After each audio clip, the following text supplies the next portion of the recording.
What's up, everybody? Welcome to part 2 of our first pool project. It is Flamingo Friday, so happy Flamingo Friday, guys. Happy Flamingo Friday. Yeah, you too, buddy. Matt's got his new suit on. Yes. We're styling, profiling. Let's go. On this week's episode, we'll be discussing our bond beam, concrete, coping, and our gas line. Also more jokes from these guys, so stay tuned.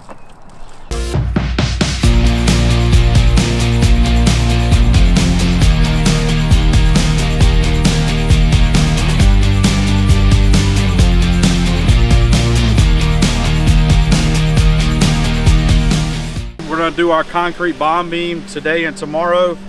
So we've got our 2x8s we're gonna form around our fiberglass pool, and that's gonna give us that 8-inch thickness on our bond beam. We're also gonna extend some retaining walls around the sides, so we'll extend that concrete, and that's gonna be our base for our retaining walls as well. So we've got rebar as well that's gonna run in our bond beam to make it strong and structural.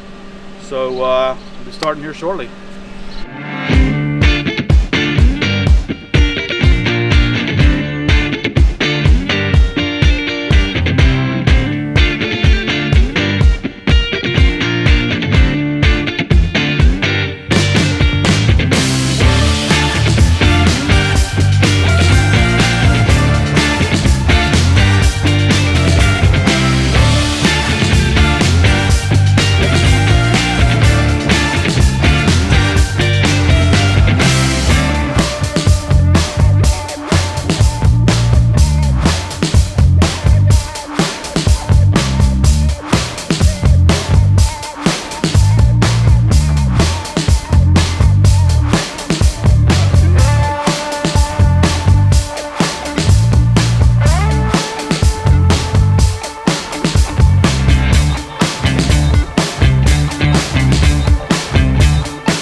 Alright, so we've got our bond beam mostly done. We've got Tim wrapping up our last few minute details.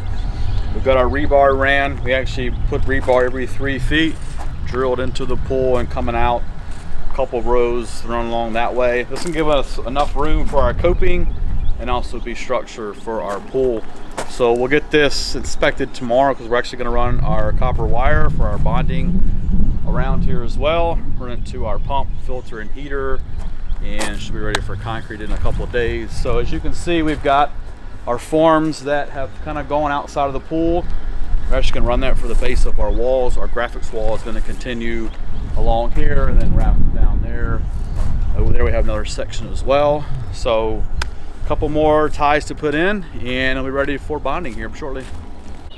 All right, Tim, that's what we're going to do. We've got our bonding clamps. So we're going to attach these to the rebar, and then that bonding wire is going to go through there as well, and that way nobody gets electrocuted. Perfect. Pretty important. So yeah, we'll attach it. I think the inspector said 3 or 4 places around the pool. Bring it over here to our water bond, attach it, and then these equipment also have little attachments as well. We'll attach bond to that, and then run over here for our power supply. So let's go do some bonding. Let's do it.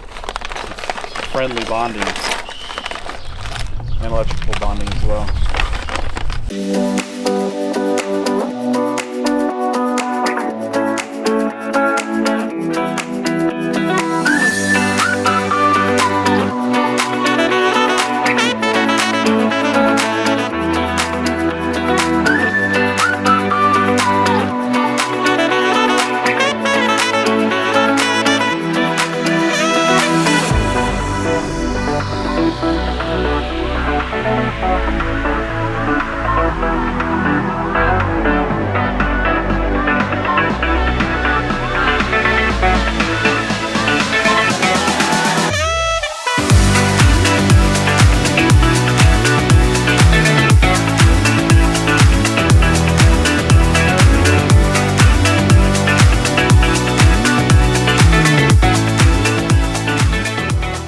Alright, so we got Tim attached the copper wire to our water bond, and what this does, this sits well below water level even when the pumps are off.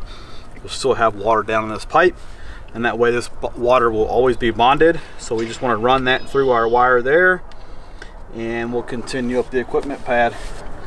Keep on bonding.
So now we're getting ready for our gas heater for the pool and our gas fire pit. So we ran a trench from our fire pit location all the way to the meter, and same for the heater.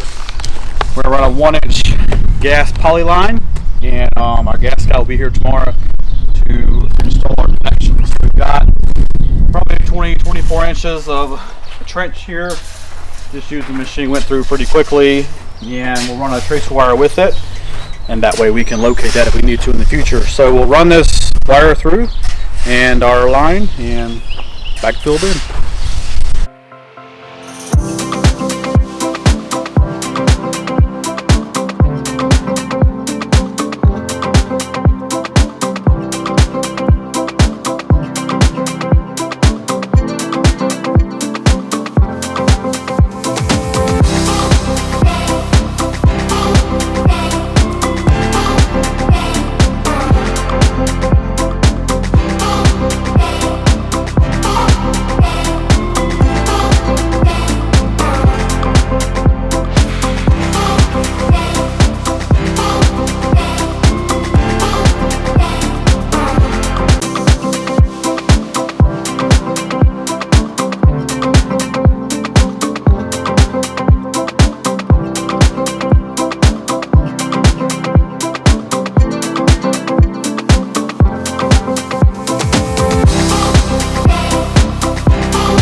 Alright Tim, we have our gas line in, and that means we are close to getting this rocked in, building it with pavers, and putting our fire pit in.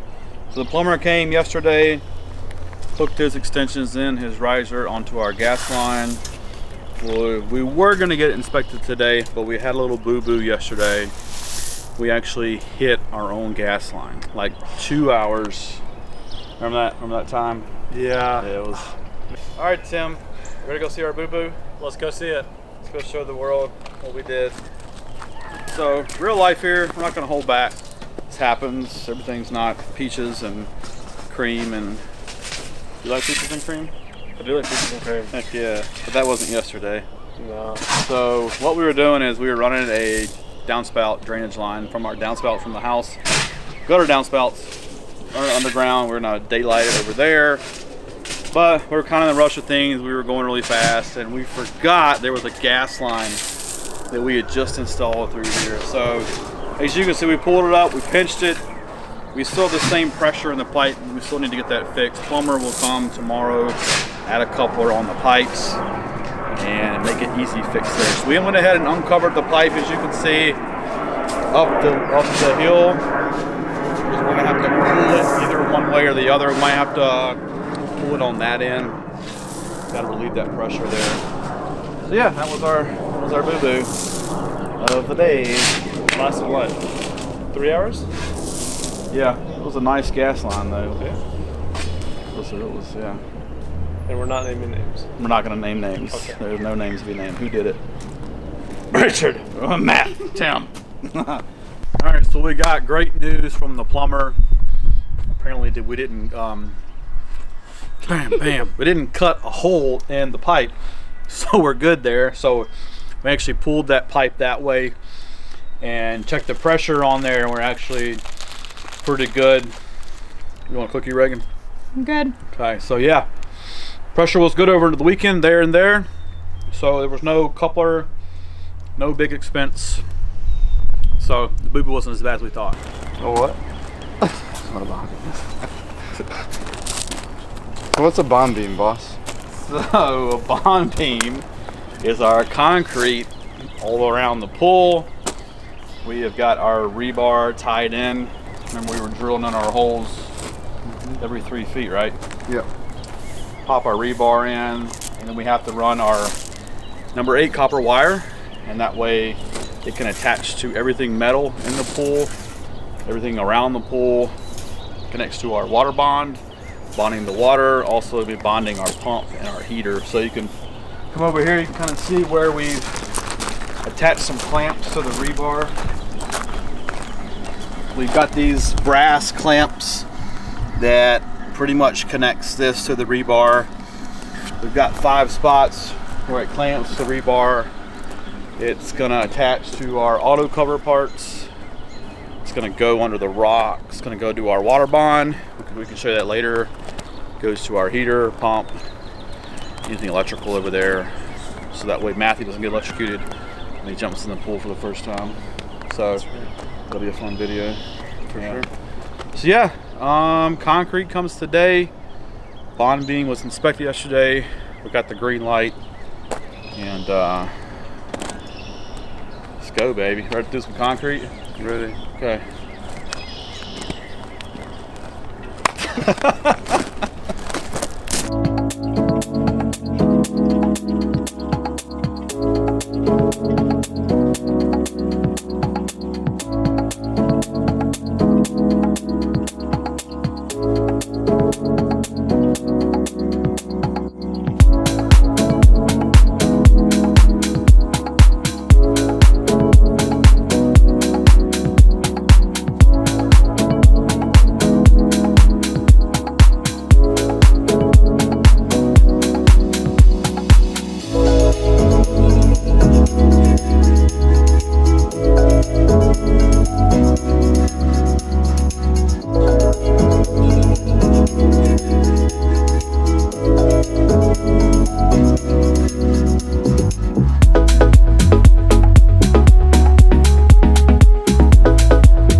Okay, so this concrete that we have poured, it is to lock everything together and just give a better structural feel on the whole pool to keep things intact.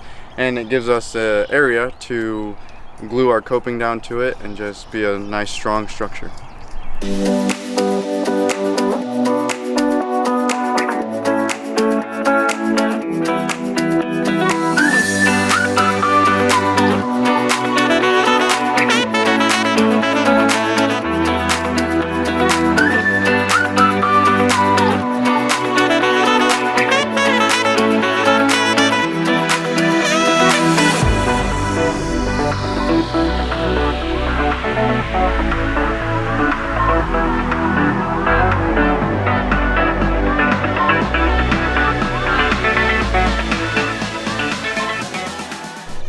So today we put down this coping, sits on top of the bond beam, and it helps protect the shell of the pool.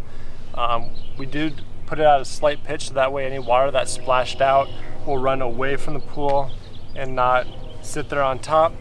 Now my cousin Jethro, he just puts it flat and says that's all good, and sometimes doesn't even use coping. He'll just use regular pavers or whatever he has laying around the shop, occasionally some bricks. But we do it the right way here at RC Outdoor. We are using our new Techo Block natural stone coping for our bond beam. And we're using the Grabos to set these pieces because they are monsters and a little heavy. These help to move these back and forth.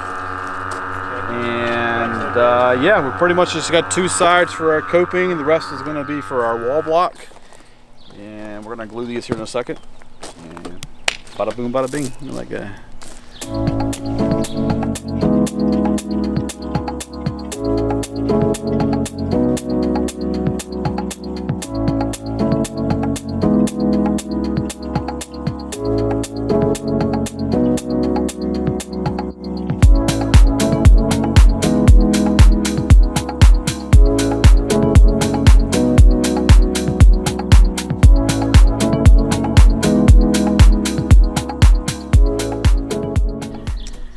So what is Einstein's favorite rapper? What is it? E equals MC Hammer.